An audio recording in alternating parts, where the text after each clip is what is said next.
कथा हमारे लिए है। एक दिन हमने परसों ही निवेदन किया था, कथा पढ़ो या कथा सुनो अपने लिए महाराज। हम नॉलेज वाले बन जाएंगे फिर लोगों को नीचा दिखाएंगे, इसके लिए नहीं। वो नीचा देख भी लेंगे तो उससे तुम ऊंचे थोड़े ही उठ जाओगे भैया। इसके लिए मत पढ़ो, इसके लिए मत सुनो, इसके लिए मत सीखो, उससे तुम्हें कोई फायदा नहीं होगा। दूसरों को तो यूं ही नीचा और तरह से भी दिखा सकते हो, इसी को पूछ के काहे को दिखाओगे भैया?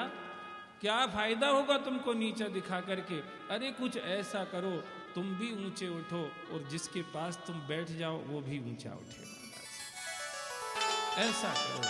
ऐसा करो तो सार्थकता है इस जीवन की। तो भगवान ही हमारे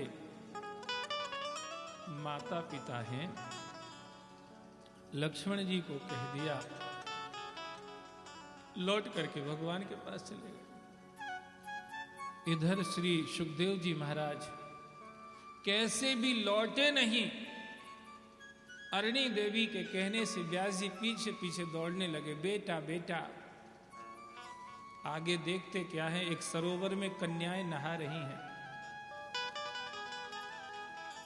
सुखदेव जी निकल गए तो उन्होंने वस्त्र नहीं धारण किए,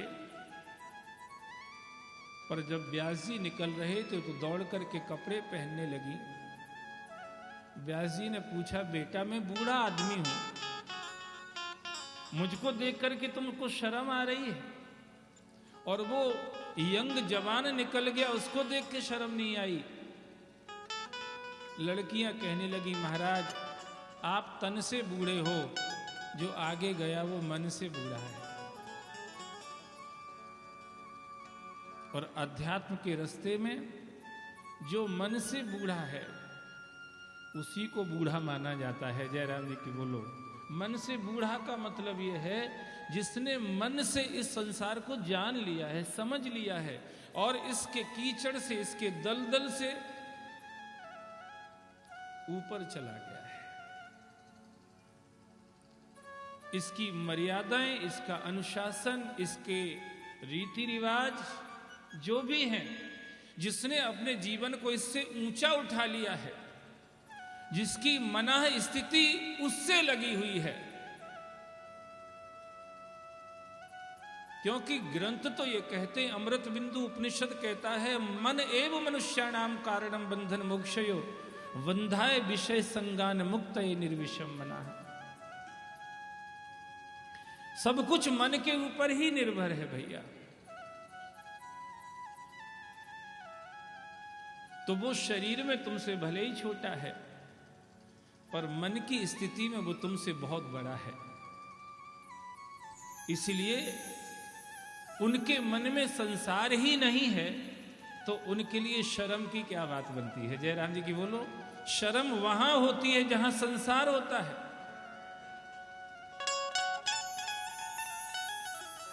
बहू ससुर का पर्दा करती है, क्यों करती है? एकदम जरूरी है क्या? नहीं, एकदम जरूरी नहीं है, पर मर्यादा की दृष्टि से जरूरी है, बस। एकदम जरूरी नहीं है।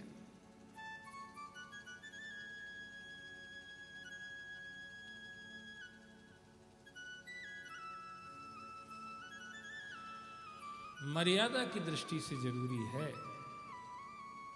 अगर ससुर की स्थिति इतनी ऊंची चली जाए कि वो परमहंस की स्थिति में हो, तो फिर ये नियम नहीं लगेगा कि बहू उनका पर्दा करे, उनकी सेवा करे, बस। पर्दा की जरूरत नहीं है। परमहंस की सेवा करे, पर्दा नहीं। पर्दा तो तभी तक जरूरी रहता है जब तक हंस से और नीचे की स्थिति रहती है। जयराम जी की बोलो। भगवान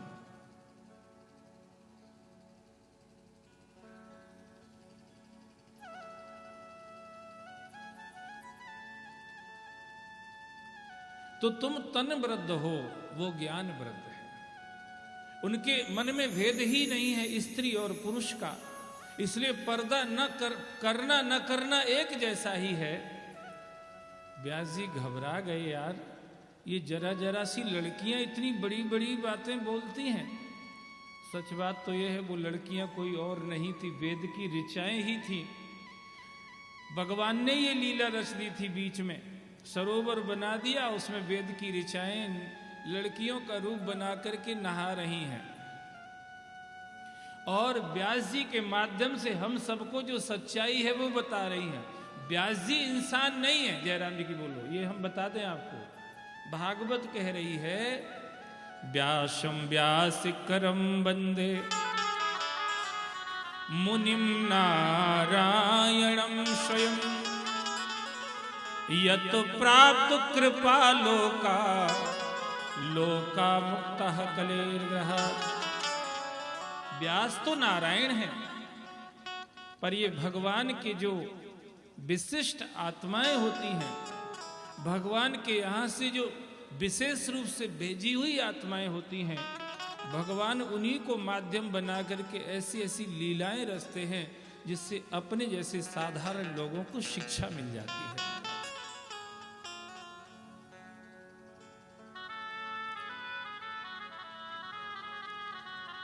कोई बुरा ना मानना, बुरा मानने के लिए नहीं कह रहा हूं, मेरा आप सबसे निवेदन है, जब वैसे तो कथा चलती हो तो मंच पे आना जरूरी नहीं है, कथा चलती हो तब, पर अगर आपको ऐसा लगता है कि नहीं हमें तो जाना है, तो इधर साइड से आइए, एकदम सामने मत जाइए।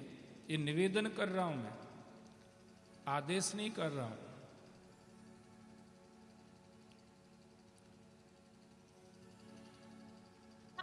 रिश्तेदारों का गांव है और रिश्तेदारी भी ऐसी है कि हमारी बहन है यहाँ पे, इसलिए आदेश तो आपको कर ही नहीं सकता हूं, निवेदन ही करूंगा। तो ये कथा चैनल के माध्यम से रिकॉर्ड हो रही है। जब आप कैमरे के सामने चले जाते हैं तो फिर आप उसमें व्यवधान जैसा बन जाते हैं, इसलिए मैं मना नहीं कर रहा हूं, ना आए तो ज्यादा अच्छा है। बीच में आरती होगी कथा की, मैं तब तक नहीं उठूंगा जब तक एक एक आदमी जो आना चाहते यहां नहीं आ जाएंगे, तब तक मैं उठ के नहीं जाऊंगा महाराज। पर मेरा निवेदन है, बीच में कृपया इधर ना आए। भगवान तो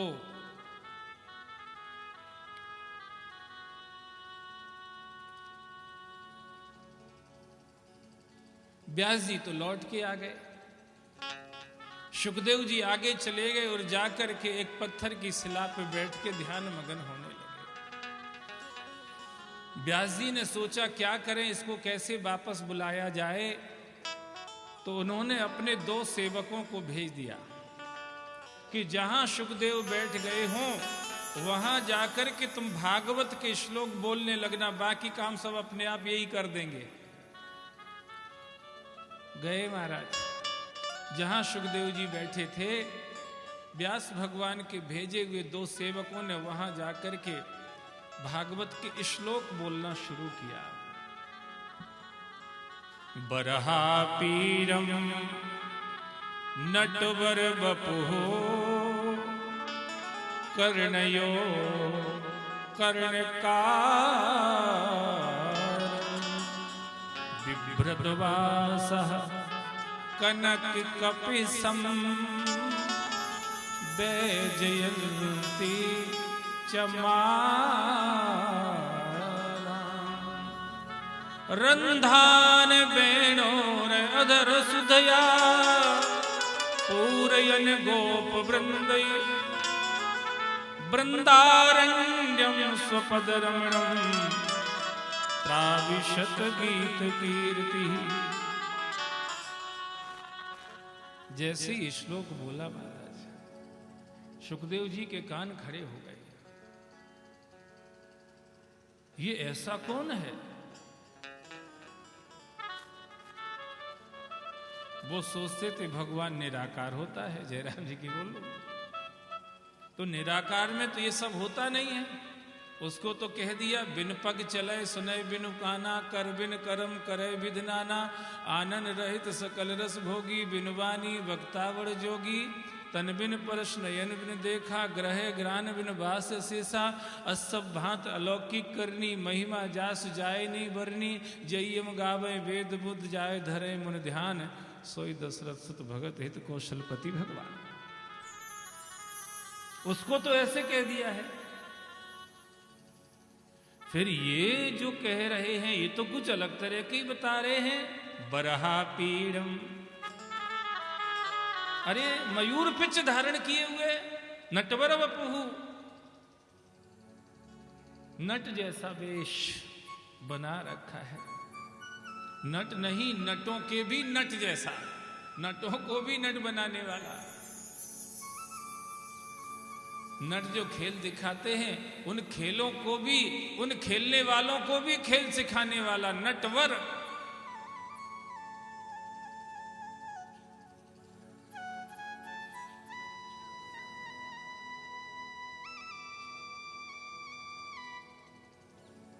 कर्णफूल धारण किए हुए हैं, बैजंती की माला पहने हुए हैं,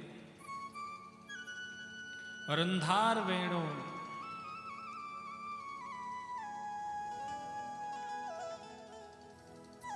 करतले वेणुम करे कंकणम,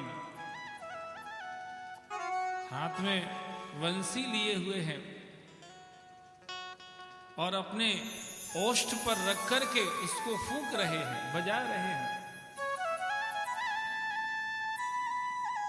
और उसको सुनकर के गोपियां प्रेम मगन हो रही हैं, आंदोलित हो रही हैं, उद्वेलित हो रही हैं वंशी की उस मधुर मीठी तान को सुनकर के।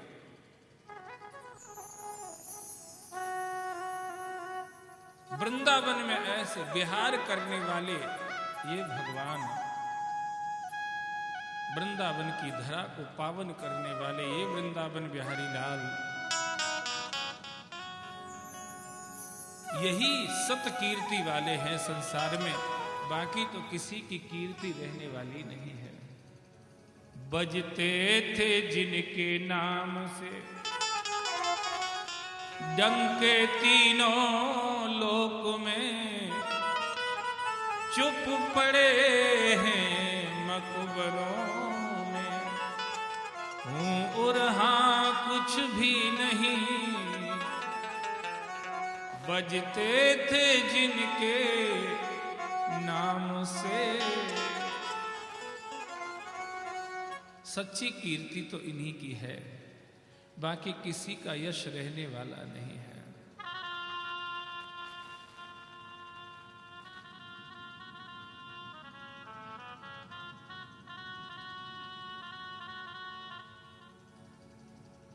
और आगे बोला, अहो बकीयम स्तन कालकूटम, जिघांसयाया वास दव्य साध्विः, लेभे गतिम धात उचितम ततोहम, कंबा दयालु शरणं व्रजेम। ये बोला महाराज। दूसरा श्लोक बोला, अहो बकीयम स्तन कालकूटम,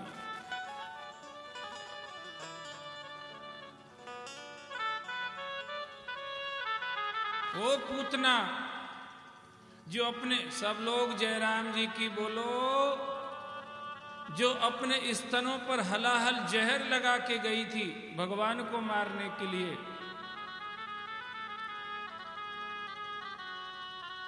ऐसी पूतना को भी उन भगवान ने वो गति दे दी जो दूध पिलाने वाली मां को भी लेट मिलेगी। जयराम जी की बोलो, यशोदा दूध पिला रही है, वे तो बाद में पहुंचेंगी भगवान के यहाँ, यानी ये जहर पिलाने गई, ये पहले पहुंचा दी भगवान ने।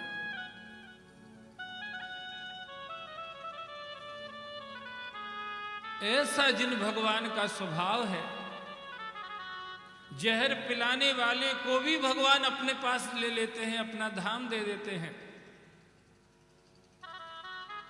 जिनके स्वभाव में ऐसी दयालुता है, कम व दयालु, ऐसा दयालु और कोई होगा क्या संसार में? शरणम ब्रजेम, जिसकी हम शरण ग्रहण करें। हम किसी के साथ 100 काम अच्छे कर दें और गलती से भी एक कुछ ठीक ना हो पाए तो आदमी तुम्हारे 100 भूल जाएगा, एक को 1000 बार कहेगा महाराज।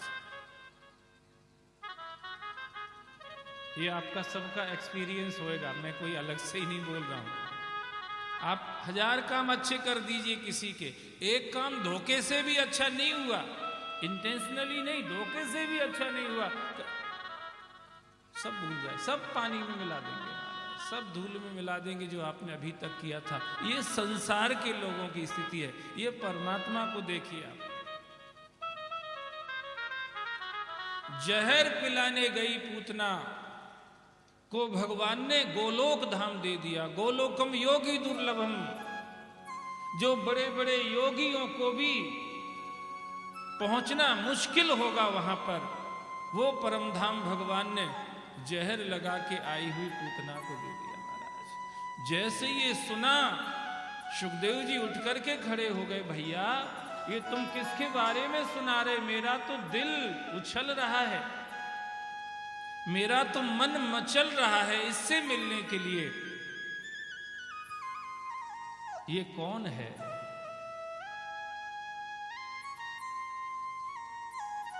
वो सेवक कहने लगे, ये कोई और नहीं, ये भगवान है। अरे बोले कैसी बात करते हो भैया, भगवान तो निराकार होता है। सब लोग जयराम जी की बोलो, भगवान तो निराकार होता है। और तुम तो बता रहे कि सांवला शरीर है, मयूर पिच धारण करता है, पीतांबर फहराता है, मुरली बजाता है, घुंघराली अलकावली है, कमल जैसे खिले हुए नेत्र हैं, त्रिभंगी है, और पूतना जैसी पापनी को जो जहर देने आई उसको अपना परम धाम दे दिया। ये भगवान बोले, भैया भगवान निराकार भी है और भगवान साकार भी।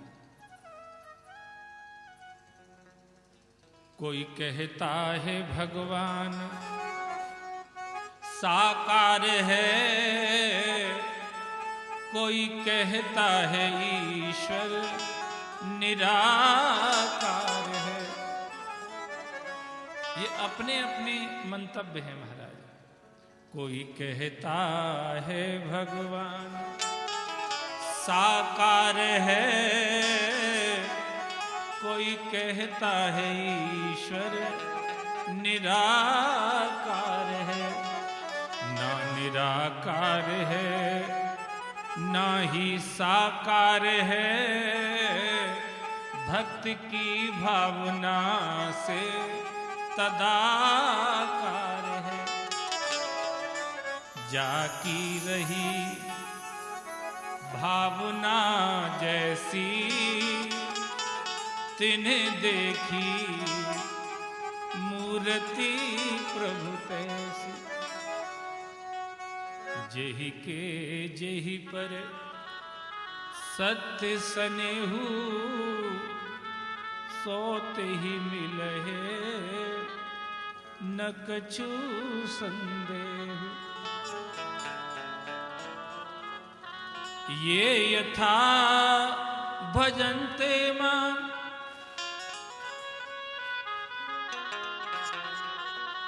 तेन तथा भजामि हम।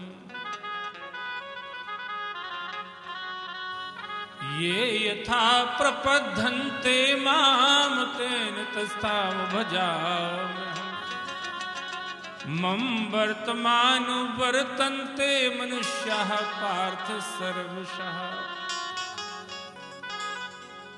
जो जैसे मुझे भजता है मैं उसको वैसा ही बन के मिल जाता हूं। ये यथा प्रपद्यन्ते माम तांस तथैव भजाम अहम। जो मुझको जैसा देखना चाहता है मैं उसके लिए वैसा ही बन जाता हूं। जो 84 लाख योनियां बना सकता है उसको खुद को बनने में क्या प्रॉब्लम आएगी बताओ आप। इसलिए भगवान को ये नहीं कहा जा सकता कि भगवान निराकार ही है, न ये कहा जा सकता कि साकार ही है। भगवान दोनों ही है। निराकारवादियों के लिए निराकार है वो, और साकारवादियों के लिए साकार है। और जो दोनों को मानते उनको दोनों ही है, और जो दोनों को नहीं मानते उनको दोनों ही नहीं है। जयराम जी की बोलो।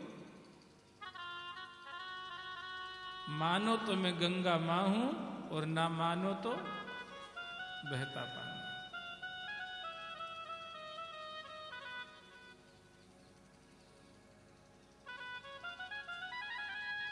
तो न निराकार है न साकार। इसका मतलब ये नहीं कि वो निराकार साकार नहीं, इसका मतलब ये है कि आप ये नहीं कह सकते कि वो निराकार ही है। ये दुनिया में बहुत चल रहा है। कोई कहते हम साकार को मानते ही नहीं है महाराज। किसको मानते हो? सिर्फ निराकार को। अरे तो तुम्हारे मानने से वो थोड़े ही मन जाएगा महाराज। तुम्हारी मान्यताओं से वो बंधा थोड़े ही है भगवान। तुम इतना कह दो तो चल जाएगा कि हम निराकार को मानते हैं, पर ये मत कहो कि हम साकार को मानते ही नहीं हैं। ये तो तुम्हारी बुद्धि की सीमा आ जाएगी। फिर भगवान की तो कोई सीमा है नहीं महाराज। व्यापक व्याप अखंड अनंता, अनुभव गम भजह जही संता, मन समेत जही जान न बानी, तरक न सकह सकल अनुमानी। जो असीम है उसको आप अपनी बुद्धि की सीमा में क्यों बांध रहे हो? इससे तुम्हारे माया के बंधन नहीं खुलेंगे भैया। भलाई इसी में है कि अपनी बुद्धि को उनके चरणों में बांध लो, बस उनके चरणों से जोड़ लो तो बंधन खुलेगा। भगवान को अपनी बुद्धि से मत बांधो, अपनी बुद्धि को उनसे बांधो। बुद्धि को उनसे बांधो माने बुद्धि उनको समर्पित करो।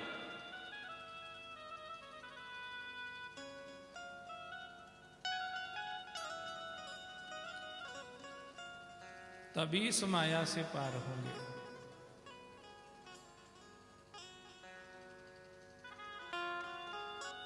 तो वो निराकार भी है और साकार भी है।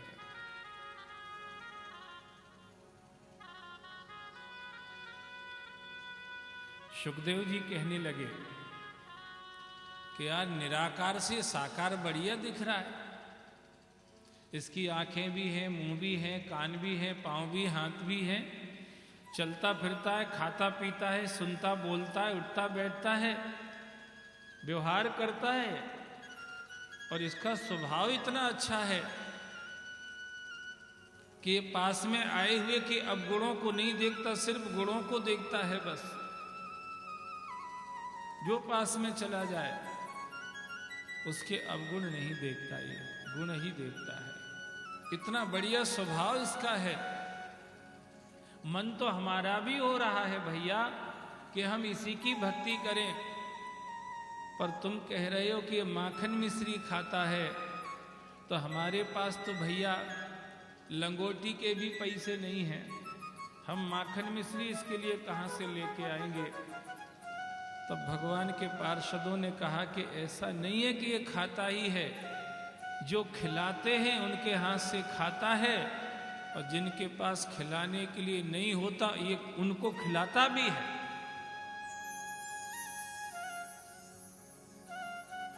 खिलाता भी है। अनन्यास चिंतयन्त्यो माम ये जना पर्युपासते, तेषां नित्यभियुक्तानां योगक्षेम वहामहम्। प्रणत कुटुंब पाल रघुराई, यह कछु नहीं प्रभु के अधिकाई। ऐसा नहीं है कि खाता ही है, ये खिलाता भी है। आपने मलूका दास का नाम सुना होगा, संत मलूका दास। पहले ये संत नहीं थे, यानी भगवान पे भरोसा भी नहीं करते थे। अपने एक दोस्त के साथ रहते थे सिटी में, दोस्त के साथ रहते, नौकरी करते थे। और दोस्त कुछ नहीं करता, इन्हीं के साथ रहता, खाता पीता मस्त रहता। एक दिन इन्होंने अपने दोस्त से पूछा, क्यों रे, तू कुछ करता धरता तो है नहीं, पड़ा पड़ा खाता रहता है, अगर मुझे अचानक कुछ हो गया तो तेरा पेट कैसे भरेगा? तो दोस्त ने कहा, तुम कंफ्यूज हो रहे हो कि तुम खिला रहे हो, तुम्हें माध्यम बना रखा है, खिला तो मेरा भगवान ही रहा है। बोले ये बिना सिर पैर की बातें मत करा करो, भगवान खिला रहा है। अगर मैं नौकरी करने ना जाऊं तो ये तुम्हारा पेट कैसे भर जाएगा? बोले जो 84 लाख योनियों का भर रहा, सब लोग जयराम जी की बोलो, ध्यान इधर ही रखना महाराज, जो 84 लाख योनियों का पेट भर रहा है वही मेरा पेट भर रहा है। बोले यार किताबों की बातें मत बताया करो। बोले किताबों की बातें नहीं, ये धर्म ग्रंथों की बातें हैं, ये वैदिक वांग्मय का ज्ञान है, और उसमें जो लिखा हुआ है वो झूठ नहीं हो सकता, सत्य होता है। भगवान ने वचन दिया है, योग क्षेमम वहाम अहम, जब कोई मेरा शरणागत हो जाता है तो उसकी सारी जिम्मेदारी मैं अपने ऊपर ले लेता हूं। तो मैं तो उनकी शरण में हूं, इसलिए मैं कुछ नहीं करता हूं, मैं सिर्फ उनका चिंतन करता हूं बस। इन्होंने कहा कि मैं कैसे विश्वास करूं कि तुम्हारा भगवान खिलाता है? बोले नौकरी पे जाना बंद कर दो, फिर देखो भगवान खिलाता कि नहीं खिलाता। इन्होंने कहा ऐसे तो मैं इस्तीफा नहीं दूंगा नौकरी से, मैं पहले प्रैक्टिकल करूंगा। चलो प्रैक्टिकल कर लो। तो इसने क्या किया, नौकरी पे नहीं गया, संडे का दिन था, नौकरी पे नहीं गया, जंगल में चला गया, जंगल में। और बड़ा ऊंचा पेड़ था, पीपल का होएगा, बरगद का होएगा, ऊंचा पेड़ था, उस पे चढ़ के बैठ गया, देखते इसका भगवान कैसे खिलाता है। अब भैया सुबह से बैठा, दोपहर हो गई, दोपहर खूब चढ़ गई, गर्मी के दिन थे। ये सोच रहा मन में, अरे भगवान भगवान कोई नहीं होते यार, ये तो खाली टाइम पास जॉब है। ये सोच ही रहा था, इतने में क्या हुआ, एक बारात आई, बारात। बारातियों ने सोचा कि बहुत तेज धूप हो रही है, इस पेड़ के नीचे ही अपन थोड़ा विश्राम कर लेते हैं, और सुबह से चले हैं, भोजन भी कर लेते हैं। तो बारातियों ने वो अच्छी छाया देखी पेड़ की, तो उसी के नीचे बैलगाड़ियों में पहले जाती आती थी बारातें, फिर हंस कार आई, अब मारुति कार आ गई है। सो बैलगाड़ियां वहां खड़ी कर दी पेड़ के नीचे। और आप सब जानते ही होंगे, पहले जब विदा होके आती थी तो गुना, पुरी,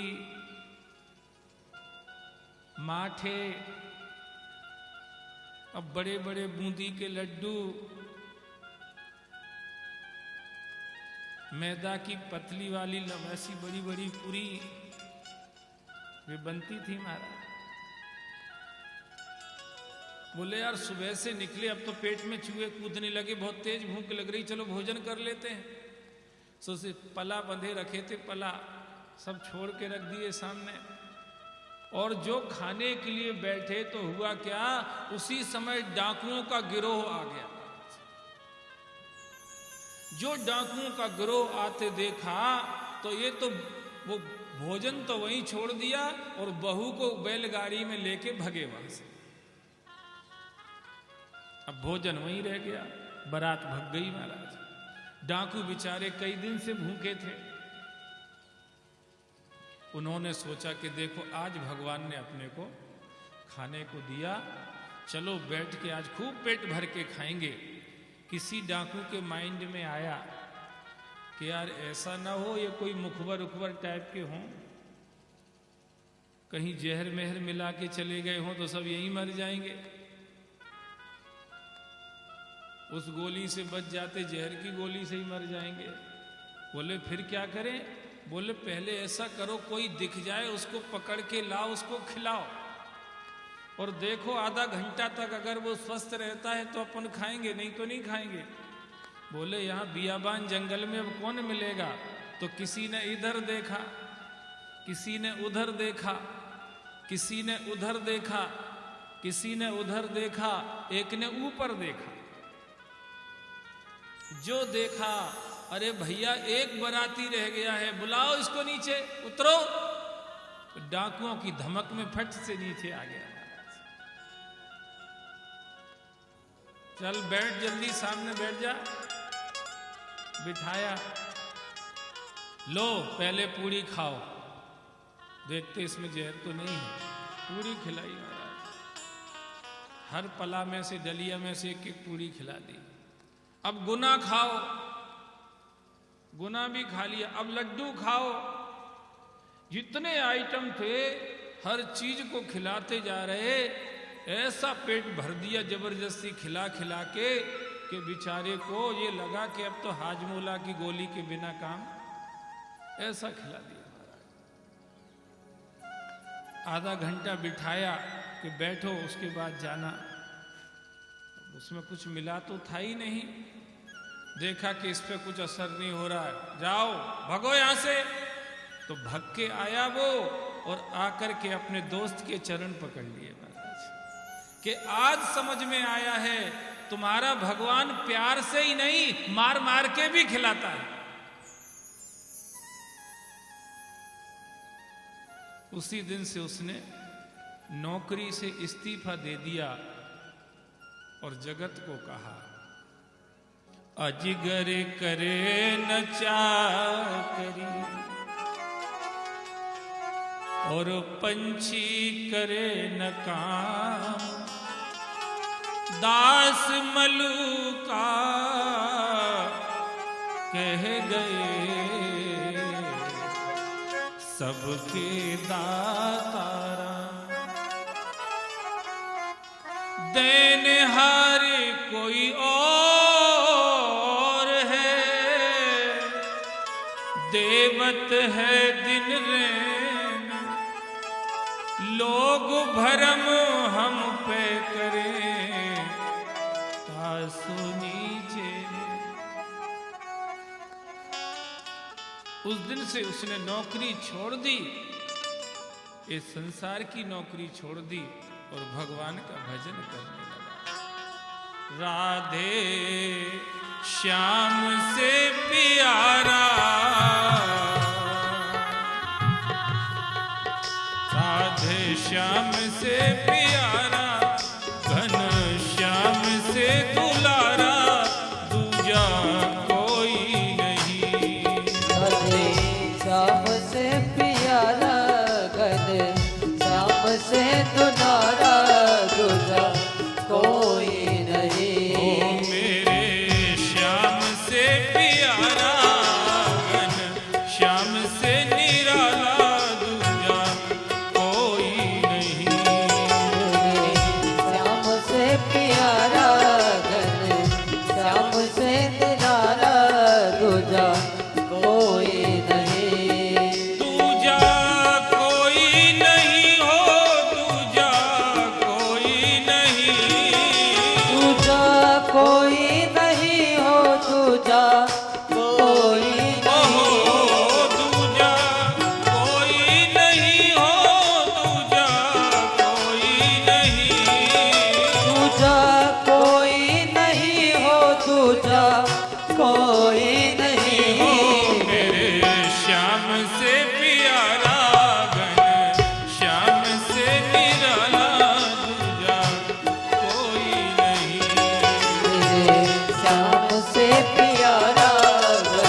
गरुड़ निधान सुजान हमारे।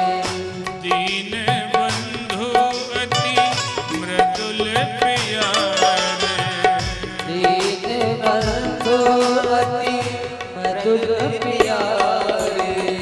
दीन बंधु अति मृदुल प्यारे, मेरे श्याम से प्यारा घन श्याम से निराला दूजा कोई नहीं। मेरे श्याम से प्यारा घन श्याम से निराला दूजा कोई नहीं। ओ दूजा कोई नहीं, हो दूजा कोई नहीं। दूजा कोई नहीं हो, दूजा कोई नहीं।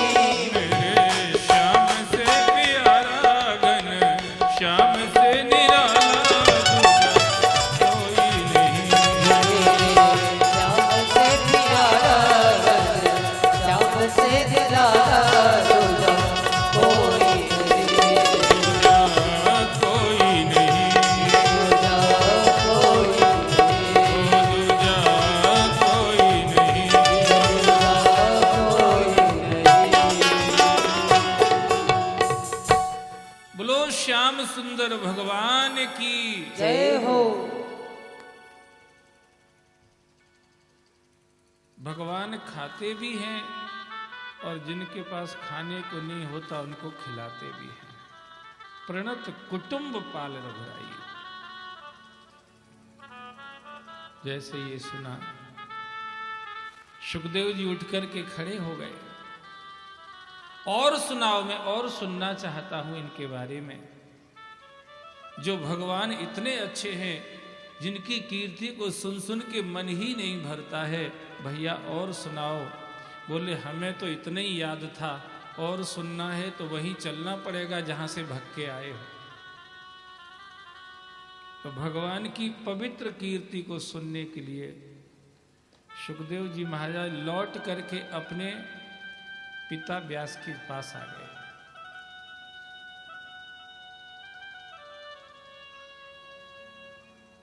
जो बेटा बेटा सुन करके नहीं लौटे थे, वो भगवान भगवान सुन के, कृष्ण कृष्ण सुन के लौट आए महाराज। इससे ये साफ दिखता है सांसारिक रिश्ते का महत्व उनके जीवन में कुछ भी नहीं है, पर भगवान के रिश्ते को वो नजरअंदाज नहीं कर सकते। हमारी स्थिति और उनकी स्थिति बिल्कुल विपरीत है महाराज। हम लोग सांसारिक रिश्तों को ढोने के लिए हमारा और भगवान का जो रिश्ता है उसको ढीला छोड़ देते हैं महाराज। जयराम जी की बोलो। संसार के रिश्तों को ढोने के लिए हमारे भगवान के बीच में जो रिश्ता है उसको ढीला ही छोड़ देते हैं। भजन कब से करोगे भैया? बोले 60 साल के बाद देखेंगे। तो 60 साल का सर्टिफिकेट कहां रखा है? कुछ भरोसा है इस जिंदगी का?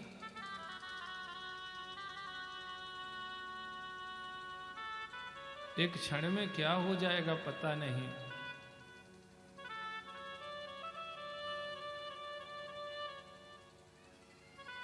तो आपने नहीं सुना क्या? क्षण भंगुर जीवन की कलिका,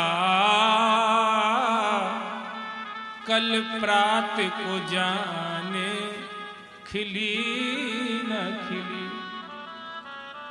मलयागिर की सुचि शीतल मंद सुगंध समीर मिली न मिली। कलिकाल कुठार लिए फिरता तन नम्र से चोट झिली न झिली। रट ले रसना तो अरे हरि नाम कल प्रात को जान हिली न हिली। ए भैया, जिंदगी का कोई भरोसा नहीं।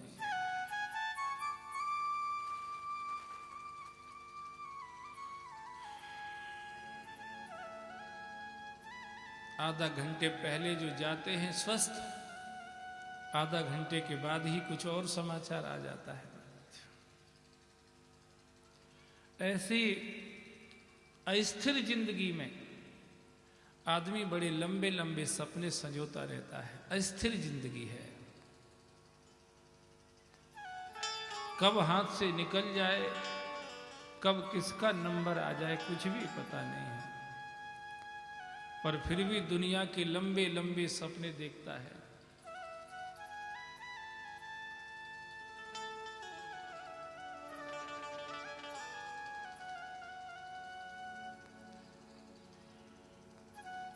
कल भी मैंने निवेदन किया था,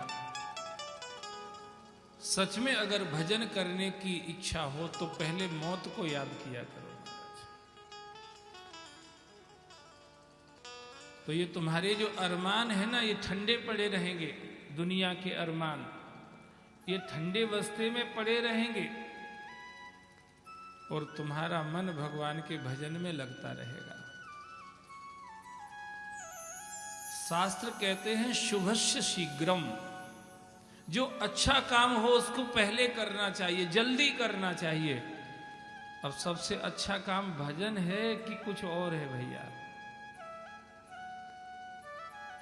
लाभ की कछु हरि भगति समाना, गावहि कवि श्रुति संत पुराना।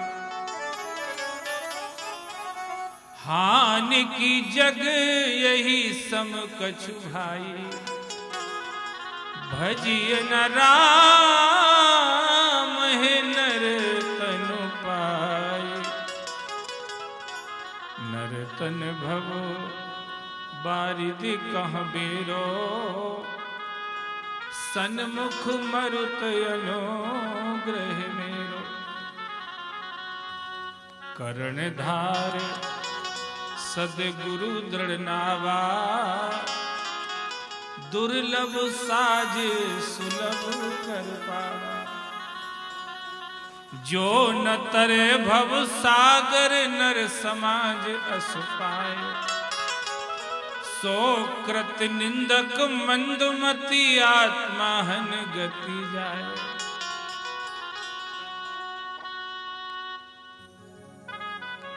करना है सो आज कर और कल पर कछु मत छोड़। नहीं भरोसा श्वास का कब जाएगी छोड़। कल करे सो आज कर और आज करे सो अब। पल में परलय होएगी तो बहुर करेगा कब। ये सब किसके लिए लिखे हैं संतों ने? हमको समझाने के लिए लिखे महाराज। वो तो समझ गए थे, उनको लिखने की क्या जरूरत थी? वो तो समझ गए थे महाराज। उनने तो अपना काम कर लिया था समझ करके, फिर लिख के काहे के लिए रखा? हम लोगों के लिए। जैसे हमारे पूर्वज जयराम जी की बोलो, उनको तो ये लगता है कि हमारी जिंदगी का काम इतने से हो जाएगा, फिर भी कुछ इकट्ठा करके रख जाते हैं। किसके लिए? अपने संतान के लिए। हमारे पूर्वज हमारे लिए कुछ ना कुछ बचा बचा के रखते रहते हैं।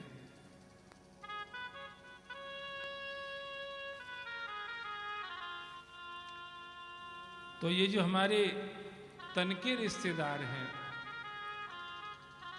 ये हमारे लिए सामान बचा के रखते हैं। और जो हमारे मन के सच्चे रिश्तेदार हैं संत, वो हमारे लिए ज्ञान बचा के रखते हैं महाराज। ये घर के लोग सामान बचा के रखते हैं। कोई कोई तो इतना इकट्ठा कर देते कि 7 पीढ़ी तक कोई समस्या नहीं आए, ऐसा करते हैं महाराज। और पहली पीढ़ी में कोई ऐसा आ जाता है कि 7 पीढ़ी का सब साफ कर देता है।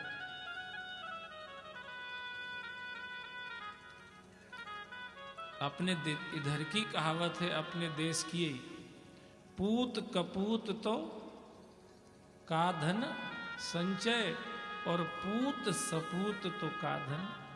ये अपने इधर की देसी कहावत है। और हम लोग तरह तरह के प्रपंच करके दमन, शोषण, भ्रष्टाचार, जने क्या क्या करते रहते हैं, इकट्ठा करते रहते 7 पीढ़ियों के लिए। ये सांसारिक मार्ग है, ये प्रवृत्ति का मार्ग है, सांसारिक मार्ग है। दूसरा है संतों का मार्ग है। हम लोग बेईमानी, भ्रष्टाचार, दमन, शोषण करके इकट्ठा करते अपनी संतान के लिए। संत लोग तपस्या करते हैं, योग करते हैं, ध्यान करते हैं, समाधि लगाते हैं, स्वाध्याय करते हैं और उसके द्वारा भगवान से प्रार्थना करते और भगवान की कृपा से ये जो ज्ञान का प्रसाद उनको प्राप्त होता है, अपना कल्याण करके कहीं पन्नों पर हमारे लिए अटका देते हैं कि बेटा हम तो जा रहे हैं, जब तुम्हें ऐसा दिखे कि हम संसार से परेशान हो रहे हैं, तुम भी जरा इसका सहारा ले लेना, तो जहां हम जा रहे वहीं तुम आ जाओगे।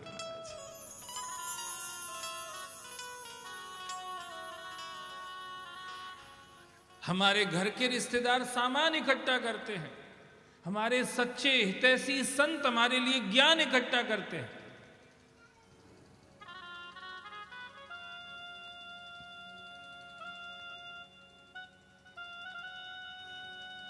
उनको जरूरत, उनका काम तो हो गया था, पन्ने बिगाड़ने की उनको जरूरत नहीं थी, पर उन्होंने पन्ने इसलिए बिगाड़े जिससे तुम्हारा जीवन संभल जाए, तुम्हारा भला हो जाए। सुखदेव जी उन सेवकों के साथ गए व्यास जी के पास। 18,000 श्लोक की भागवत का श्रवण किया। आप सोच रहे होंगे भागवत तो इन्होंने तोते के रूप में सुनी ही ली थी, फिर दोबारा कैसे? वक्ता से भी कथा वही है, पर वक्ता से कथा में फर्क पड़ जाता है। कहते हैं ना, घाट घाट का पानी और मुख मुख की वाणी। घाट घाट का पानी और मुख मुख की वाणी। महाराज तो शंकर भगवान से जो कथा सुनी इन्होंने, वो ज्ञान प्रधान कथा थी। ज्ञान बहुत जरूरी है, पर ज्ञान भी अंतिम चीज नहीं है। अंतिम तत्व तो प्रेम है, जिससे परमात्मा मिलता है। मोहन प्रेम बिना नहीं मिलता, चाहे कर लो लाख उपाय। भगवान मिलते तो प्रेम से ही हैं। इसलिए ज्ञान पहले जरूरी है, पर ज्ञान भी सार्थक तब होता है जब प्रेम आ जाए। सोहे न राम प्रेम बिन ज्ञानू, करण धार बिन जिम जल जान। व्यास जी नारद जी से कथा सुने हैं। नारद जी भक्त हैं, शिव जी भक्त तो हैं पर ज्ञानी हैं। इसलिए शिव जी जब उसी कथा को कहते हैं तो ज्ञान को ज्यादा फोकस करते हैं, और जब नारद उस कथा को कहते हैं तो प्रेम को ज्यादा फोकस करते हैं। भगवान की कथा प्रेम प्रदान करके जब कही जाती है, उससे जैसा हृदय सरस बनता है, ऐसा सिर्फ ज्ञानी ज्ञान की कथा से नहीं बनता। इसलिए सुखदेव जी ने जब व्यास जी से कथा सुनी तो उनमें एक परिवर्तन आया। शिव जी से कथा सुनी तो जंगल में चले गए थे, अपना मोक्ष करना है। इस विचार से। इधर संसार में रहेंगे तो कहीं उलझ ना जाए, कहीं फंस ना जाए, और सब किया कराया पानी में ना मिल जाए, ऐसा सोच के सुखदेव जी चले गए थे। पर अब भक्ति आ गई है कथा सुन करके, अब अपनी चिंता नहीं है उनको। भक्ति का मतलब यही है, अब सौंप दिया इस जीवन का, सब भार तुम्हारे हाथों में है, जीत तुम्हारे हाथों में और हार तुम्हारे। ज्ञान में आदमी को चिंता रहती है कि कहीं थोड़ी सी मिस्टेक ना हो जाए, गलती ना हो जाए, नहीं तो पता नहीं अजहू नाव समुद्र में का जाने का हो, कहीं कुछ गलती ना हो जाए, मैं फिर से फंस गया संसार में तो क्या होगा। ज्ञान में थोड़ी चिंता रहती है, भय रहता है, डर रहता है, पर भक्ति में कोई भय डर नहीं रहता, क्योंकि भक्ति का मतलब ही यह है, अब सौंप दिया इस जीवन का, सब भार तुम्हारे हाथों में, उद्धार पतन अब मेरा है, करतार तुम्हारे। ये भक्ति है महाराज। इसलिए अब सुखदेव जी कथा सुनकर के कहीं जंगल में भाग के नहीं गए। जैसे गाय के अयन में जब दूध भर जाता है, भले ही जंगल में चल रही हो पर उसको बछड़े की याद आती है। जंगल में चल रही है गाय, घास खा रही है, खा खा के उसके अंदर दूध बन रहा है, पर जैसे ही दूध भरता है अयन में, उस समय गाय को बछड़े की याद आ जाती है। ऐसे प्रभु के प्यारों को प्रभु की कृपा से जब कुछ मिलता है तो उनको भक्तों की याद आ जाती है, पात्रों की याद आ जाती है। कोई ऐसा अनुयायी मिल जाए, कोई ऐसा अनुगत मिल जाए जो इसका लाभ ले ले महाराज। प्रभु के प्यारे संसार में धनी मानी बनने के लिए नहीं घूमते भैया। और मैं कल भी ये बात कह रहा था, इस रास्ते पर चलने वाला अगर धनी बनना चाहता है तो उसने अपने हाथ में कुल्हाड़ी लेके अपने पैर पे मारी है महाराज। ये भगवान का रास्ता पैसे से धनी बनने के लिए नहीं है, ये भगवान का रास्ता भक्ति से धनी बनने के लिए है। कबीरा इस संसार में धनवंता नहीं कोई, धनवंता सोई जानिए जाके राम नाम धन होए।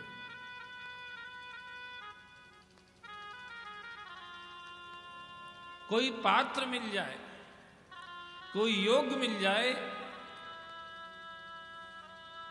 जैसे मेरे ऊपर प्रभु के प्रेम का नशा हुआ है, ऐसे ही किसी और को भी हो जाए। सर्वे भवन्तु सुखिनः, सर्वे सन्तु निरामया, सर्वे भद्राणि पश्यन्तु, मा कश्चित् दुख भाग् भवेत्। ये भाव आ जाता है जब किसी का दिल, किसी का हृदय भगवान के प्रेम के रंग में रंग जाता है, तब उसका हृदय ऐसा हो जाता है। जैसे पुत्र का प्रेम पिता के अंदर आता है तो पिता सारी बात उसके इर्द गिर्द ही सोचता रहता है, ऐसा पढ़ाऊंगा, वहां पढ़ाऊंगा, ऐसा बनाऊंगा, ऐसा करूंगा, इसके लिए ये करूंगा, इसके लिए सब कुछ उसके इर्द गिर्द ही सोचता रहता है, क्योंकि उसका हृदय उसके प्रेम से भरा हुआ है। ऐसे ही प्रभु के प्रेमी भक्त जो होते हैं, उनका हृदय भी हम सबके भलाई से भरा रहता है महाराज। कैसे संसार का भला हो जाए, कैसे लोगों के दिल में अहंकार की जगह हरि का प्यार आ जाए। जिस बीमारी को लेकर के बेचारे खुद परेशान हैं, दूसरों को भी परेशानी देते रहते हैं, ये अहंकार की गांठ, ये बीमारी इनकी कट जाए और इनके अंदर प्रभु का प्यार आ जाए, जिससे खुद भी अच्छे से रहें और जिनके बीच में रहें उनको भी अच्छे से रखें महाराज। राम राज्य में था क्या, ये जो हम कह रहे हैं यही राम राज था महाराज। और उसका अगर दिग्दर्शन करना है तो कथा के पंडालों में आप कर सकते हैं। यहां हम लोग बैठे हैं, कोई धनी होगा, कोई गरीब भी होगा, कोई विद्वान होगा, कोई कम विद्वान भी होगा, कोई कमजोर होगा, कोई पहलवान भी होगा, किसी की कोई पूछ फर्क नहीं होगी, किसी की खूब पूछ फर्क होगी। ये हम सब अलग अलग तरह के लोग यहाँ पर बैठे हैं, पर यहाँ वो भेद दिखता नहीं है महाराज। सब एक जैसे आकर के बैठ जाते हैं, एक भाव में बैठ जाते हैं, अपनी व्यक्तिगत उन उपलब्धियों को, उन विशेषताओं को भूल जाते हैं और प्रभु की जो विशेषताएं हैं उनमें रम जाते हैं। और प्रभु की विशेषताओं में रमने से ये आप तत्काल देख, मज्जन फल पेखी तत्काला, हमारी जो व्यक्तिगत उपलब्धियों का जो अहंकार था वो हमें याद नहीं रहता महाराज। जब हम यहाँ बैठे रहते हैं तो हम धनी हैं कि हम विद्वान हैं कि हम बलवान हैं, क्या हैं, ये हमें फिर याद नहीं रहता। भगवान की विशेषताएं सुन सुन के हमारा अभिमान टूटता रहता है, खत्म होता रहता है। राम राज्य की यही तो विशेषता है। राम भगति रत नर अरु नारी,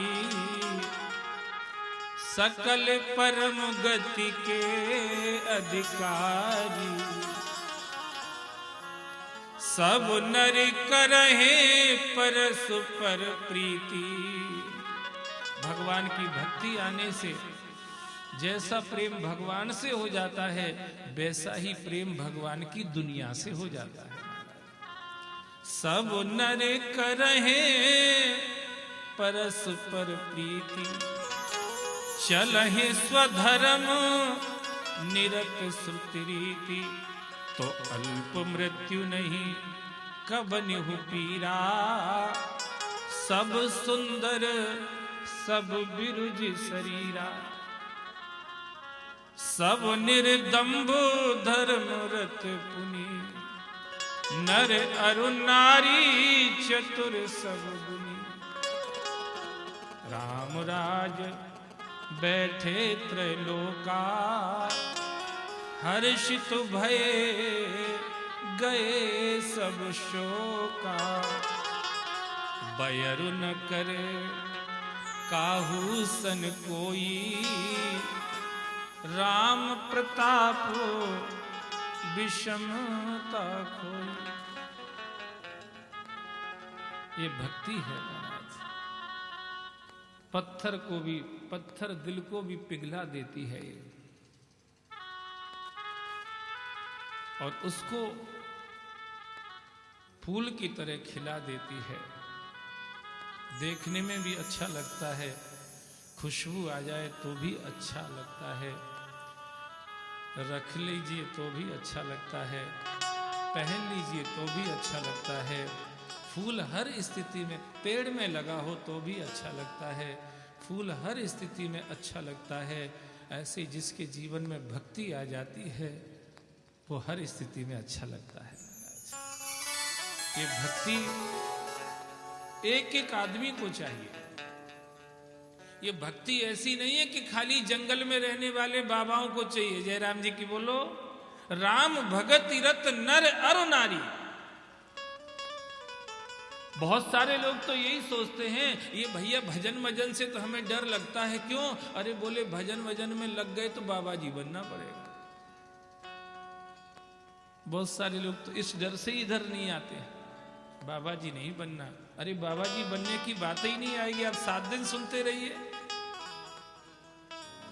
7 दिन सुनिए आप, ये बात ही नहीं आएगी कि बाबा जी बनना है, भक्त बनना है। और भक्त बनने के लिए बाबा जी बनना जरूरी नहीं है, भक्त कहीं भी बन सकते हैं। जे जन रूखे विषय रस और चिकने राम स्नेह, तुलसी ते प्रिय राम को कानन बसहे की गए है। जिसका मन विषयों से हट करके प्रभु के भजन में रम गया है, क्या जरूरी है जंगल में जाना और जंगल में भी चले गए गुस्सा गुस्सा होके, और वहां पे भजन की जगह गांजा ही पीने लगे, तो फायदा भी क्या होगा? जयराम जी की बोलो।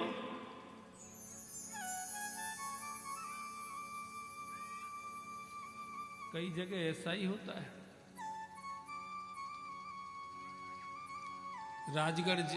राजगढ़ जिले में एक गांव में हम कथा करने गए, पचोर के पास।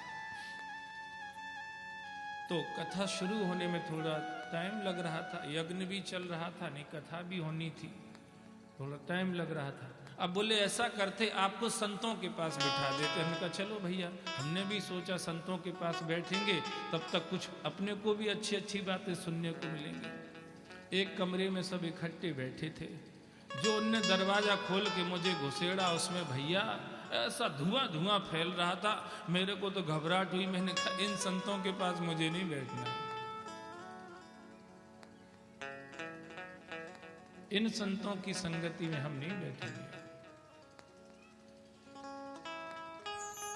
हमें तो वो संत चाहिए जो धूम्रपान नहीं, प्रभु के नाम का रसपान करते। हमें वो संत चाहिए, हम उनके पास बैठेंगे।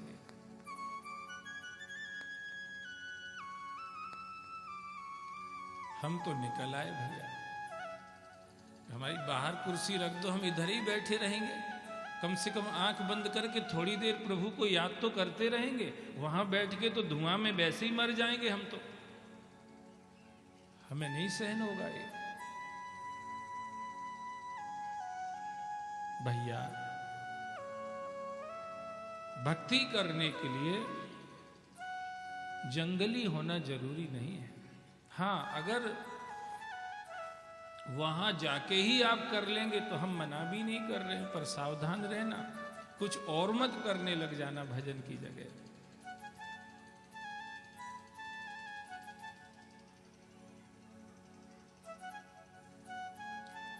सुखदेव जी वहां से चले,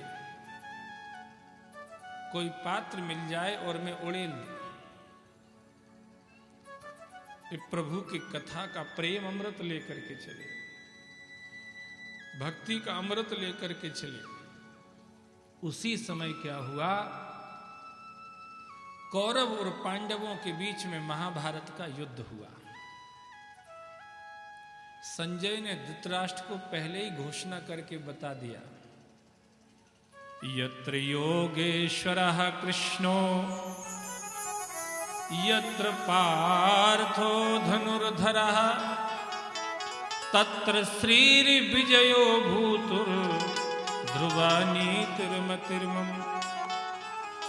पहले ही घोषणा करके बता दिया कि जहां अर्जुन जैसे पुरुषार्थी और कृष्ण जैसे परमार्थी इकट्ठे हो जाएंगे, जीत उधर की ही होना है। पहले ही कह दिया था महाराज। महाभारत के बारे में तो मैं इतना नहीं जानता, आप लोग और ज्यादा जानते होंगे, जानते ही हैं। पांडवों की सेना मात्र 7 अक्षौणी थी और कौरवों की सेना 11 अक्षौणी थी।